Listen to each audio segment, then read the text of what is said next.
আমরা আনন্দিত হতাম, একে অপরের কাছে যেতাম। ঠিক যখন দুর্গাপূজা হতো, আমাদের স্কুল বন্ধ হতো, আমরা প্রস্তুতি নিতাম কে কোথায় যাব, কে কোথায় বেড়াবো, এবং দল বেঁধে আমরা আমাদের প্রত্যেক ধর্মের বন্ধুদের সাথে আমরা শুভেচ্ছা বিনিময় করতাম। খাবার বিনিময় হতো, একে অপরের সাথে সেই সুদৃঢ় বন্ধন ছিল। মাঝখানে কোত্থেকে যেন নানা রকমের ঝড় এসে অনেক বিপদসংকুল পরিস্থিতি, অনেক হিংসাত্মক পরিস্থিতি আমাদের মাঝে দানা বেঁধেছে এবং নানাভাবে নানা ষড়যন্ত্রের শিকার হয়ে আমাদের এই সম্প্রীতির জায়গাগুলোকে আঘাত করার চেষ্টা করা হয়েছে। যতই ষড়যন্ত্র হোক, যতই আঘাত আসুক, আমরা দেখেছি কোনো না কোনোভাবে আবার আমাদের এই হিন্দু, মুসলিম, বৌদ্ধ, খ্রিস্টান সকলের যে ধর্মীয় সম্প্রীতি, সেটার জায়গায় আমরা আবার এসে একাত্ম হয়ে দাঁড়িয়ে গেছি। কারণ আমাদের স্বাধীনতা যুদ্ধ থেকে শুরু করে, আমাদের ভাষা আন্দোলন থেকে শুরু করে, আমাদের এই দেশমাতৃকার সকল আন্দোলন সংগ্রাম এবং গৌরব, আমাদের ক্রিকেট খেলা, আমাদের ফুটবল খেলা, আমাদের জাতীয় সকল অর্জনে আমরা দেখেছি আমাদের ধর্মীয় বন্ধনকে কেউ বিচ্ছিন্ন করতে পারে না।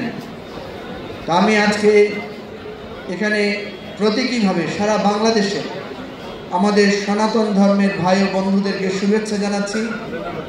দুর্গাপূজার এই আড়ম্বরপূর্ণ আয়োজনে এটা যাতে আমাদের প্রত্যেকের বন্ধনকে আরও মজবুত করে, ভালোবাসাকে সুদৃঢ় করে, পরস্পরের হিংসা বিভেদ দূর করে দেয়, আপনাদের জীবন যাতে মহত্বপূর্ণ হয়।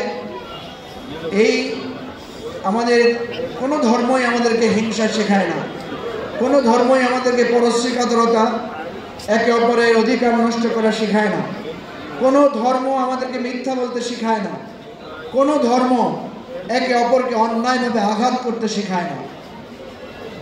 ধর্মের উগ্রবাদের নামে যারা আঘাত, হিংসা এগুলোকে প্রশ্রয় দেয়, আমরা দেখেছি ধর্মপ্রাণ মানুষরা সবসময় এগুলোর বিরুদ্ধে দাঁড়িয়েছে।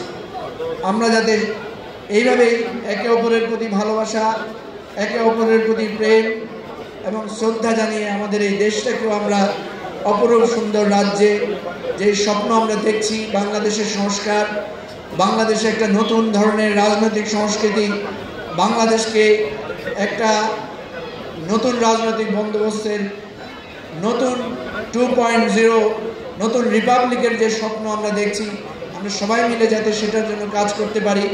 সামনে একটা নির্বাচন আছে, আমরা যাতে অবাধ নিরপেক্ষভাবে সবার অংশগ্রহণে সেই সুন্দর নির্বাচনটা আমরা করতে পারি, সেটাও আমাদের আজকের প্রত্যাশা থাকবে, অঙ্গীকার থাকবে।